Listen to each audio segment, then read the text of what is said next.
Masaya ba at nag-aapoy sa pag-ibig ang iyong damdamin kagaya ng ating kawali na nag-aapoy rin? Hay nako, tumutok na kayo dahil gagawa tayo at magluluto tayo ng simpleng ulam. Ngunit nakakatakam mga kasambreros. Charong, nakakatakam pa yan. Simpleng seafood, sana kayo ay manood mga kasambreros. Bumili kasi si nanay ng tahong at saka lato. Gusto ang tawag dun sa iba mga kasambreros or seaweed. Sinimulan ko sa paghihiwa ng ating mga ingredients na kamatis, sibuyas at saka pagpukpok. Pinakuluan ko na pala mga sombreros ang ating tahong at saka tinanggal ang kanyang tubig. Kailangan kasi malinis talaga ito kasi nga nasa ilalim silang tubig at saka maraming mga minsan buhangin. Hinugasan ko na rin ang ating gusto o ang ating lato mga sombreros at saka lalagain muna natin for 5 to 10 minutes ang ating lato. Kailangan din siyang may mga bakterya rin kasi mga sombreros kung kaya kailangan silang maisa lang din sa apoy kahit nasa maikling panahon o maikling oras lamang. Dito sa probinsya marami akong kahoy kung kaya inspired ako magluto. Inspired yarn, yun lang pala ang kahoy. So, mga sombreros, hinango ko na rin po ang ating seaweed o ang ating lato. Nagpainit na pala ako ng mantika mga sombreros at sinisimulan ko nang lutuin ang ating ingredients na pampasahog. Yan, tingnan nyo. Umaapoy siya, di ba? So pag hindi ka professional, hindi yan nag-aapoy. Dahil professional tayo, ay nag-aapoy siya. Charong! Professional ka dyan, hindi ka nga nag-aaral ng cooking. Ito na mga sombreros, nilagay ko ng ating tao. Pinapatawa ko lang po kayo mga sombreros at saka nilagyan ko na ng konting tubig. Nilagay ko na rin ating pampalasa na magic sarap at saka asin. Pakuluan lamang natin siya mga sombreros. Habang pinapakuluan mga sombreros ang ating tahong ay niready ko ng ating gulay. Meron pala kaming alusiman at saka kangkong. Ang alusiman ay para siyang kulitis na tumutubo lamang sila ng kusa.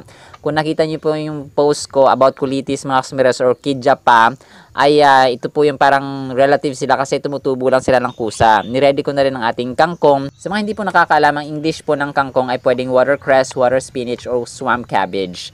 Meron din po tayong 2 pirasong hinog na saba mga sombreros para pampatimbang din po or pampabalance ng kanyang lasa. Nilagay ko na rin po mga sombreros kasi kumukulo na. Itong atsyal po pwede rin siyang kahit hindi na hiwain ng maliliit. Gumawa na rin pala ako ng sausawan para sa ating lato mga sombreros. Nilagay ko na rin ng kangkong at saka alusiman kasi kumukulo na ang ating tahong mga sombreros. Simpleng-simple lang po ang ating ulam ngayong araw and for today's video mga sombreros. Pero sana po ay manood din kayo pati po yung trivia natin mga sombreros. Ayan, mabilis lang mga sombreros na naluto ang ating recipe. Sabi ko ilagay mo niyan kasi mainit sa kanin. Mainit po siya mga sombreros kaya nilagay ko agad. Ayan, nagsiserving na rin po tayo mga sombreros para sa ating lunch. Lunch yan. Nilagay ko na rin yung ating sausawan sa ating salad na lato. Nagtimpla ako ng calamansi juice mga sombreros kasi masustansya siya. Nag-harvest pala kami ng kalamansi sa farm mga sombreros kaya marami tayong kalamansi na nakaimbak. Kalamansi na mayaman sa vitamin C. Kain tayo mga sombreros, kailangan natin magpasalamat dahil basic lifestyle po natin na magpasalamat mga sombreros. Ano pang ginagawa nyo? Kumuha na kayo ng bahaw at saka tutong dyan kasi si nanay ko ay ayan, nagyaya ng kumain ng lato na masarap. Ensaladang lato or seaweed mga sombreros. Habang kami po ay kumakain, nais ko pong magpasalamat talaga sa Diyos kasi nakita ko araw-araw kahit hindi man ganun kadami yung nagpa-follow mga sombreros ay nakita ko na nadadagdagan yung followers natin. Yung mga friends ko yung mga followers natin sa Facebook ay mga friends kong maituturing at saka hindi sila mere followers lamang po. Very close to my heart. Very close to my heart yarn. Charong. Ay, sorry. Pero yun po, no, friends ko po sila mga sombreros. Habang kami po ay kumakain mga sombreros na nagpapasalamat ang aming mga puso, ay nais ko pong bahagi sa inyo ang awit or Salmo 136 verse 1. Sabi dito, purihin si Yahweh sa kanyang kabutihan. Pag-ibig niya ay tunay, laging tapat kailanman. Maraming salamat talaga mga sombreros sa mga sumasama sa journey ng learning, sa journey ng vlogging namin mga sombreros, lalo na si Nanay. And dito ko na-realize na nagpapasalamat talaga ako sa Diyos kasi grasya at saka biyaya talaga sa Diyos ang nanay na supportive, ang anak na supportive, ang nanay na mapagmahal at ang nanay na maunawain mga sombreros. Kasi na-realize ko hindi pala lahat ng nanay ganun ka-supportive. Hindi lahat pala ng nanay ganun ka mapagpakumbaba, hindi lahat ng nanay ganun ka maaruga sa mga anak. At saka very responsible. Yung pagiging responsableng parents mga sombreros ay napakahalaga din po yun. At saka isang malaking grasya sa Panginoon. Kung kaya I'm always thankful to God. Hindi naman tayo perfecto, no? Ang nanay natin hindi perfecto. Ako hindi perfecto. Tayong mga tao hindi perfecto. Pero nandun yung iba pala yung iba yung impact, iba yung epekto sa ating mga anak at sa ating mga kamag-anak, sa ating pamilya. Kaya kung nanonood ka po ng vlog na ito mga sombreros, ay parati mong mahalin ang magulang mo. Parati mong, ayan, nagtutoast pa kami na. Kasi hindi natin forever nakakasama ang ating loved ones, ang ating magulang. Ayan, yung signature toast namin ni nanay. Ayan. Labihan para kami mga ano dito, mga team. Pero tawa-tawa na lang kayo dyan mga sombreros kasi dapat masaya tayo. At nais ko lang din po i-shoutout mga sombreros sina Vince Starley Lopez Ravilo. Maraming salamat Guapa sa always mong pagsubaybay sa ating Kasombrero channel. At syempre po kay Mary Ann Mingo Ramirez. Maraming salamat po sa pagpa-shoutout and God bless you always. God bless to both of you. At ito ang konting kalamang dapat na alam mo. Ang tahong mga sombreros ay may scientific name na Pernavirides at tinatawag silang mussel sa wikang Ingles. Ang mga tahong mga sombreros ay kabilang sa pamilya ng mga mollusks. Kung itatanong niyo mga sombreros kung nakakapag-produce sila ng mamahaling bato na pearl or perlas, ang sagot po ay oo. At kasama nilang gumagawa ng perlas mga sombreros ang iba pang marine oysters at freshwater mussels. Kaya laging tandaan, wagi ang may alam kung kaya dapat alam mo. Muli po ito po si Kasombrero Dennis kasama aking modrakers mga sombreros.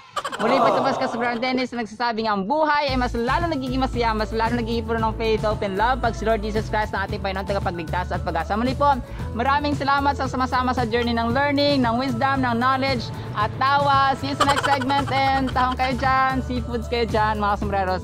See you sa next segment. Bye-bye! Bye-bye!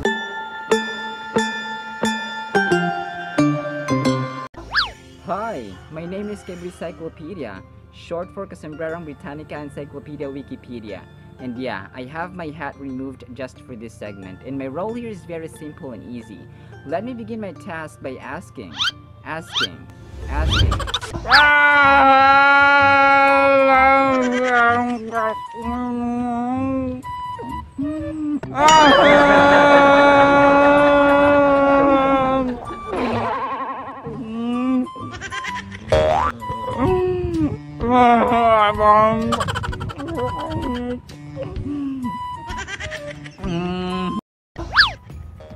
Very irritating.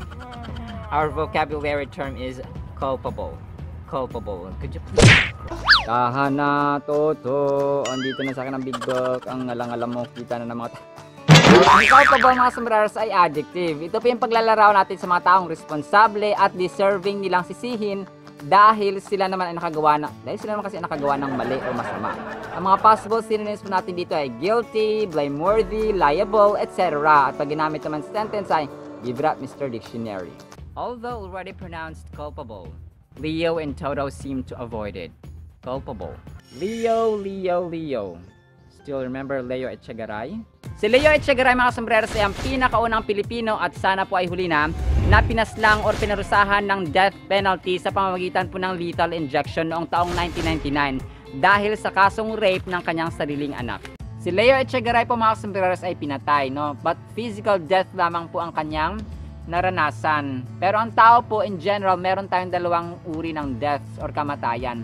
Physical death at saka spiritual death. Yung spiritual death po mga sombreros ay yun po yung impyerno, no? Impyerno po ang kaluluwa po natin ay mapahihirapan po doon from everlasting to everlasting to everlasting. Kung natapos yung buhay natin dito sa mundo, hindi po iyon ang katapusan natin bilang tayo, no? Ang kaluluwa po natin ay forever po yan, no? So either sa heaven or sa hell.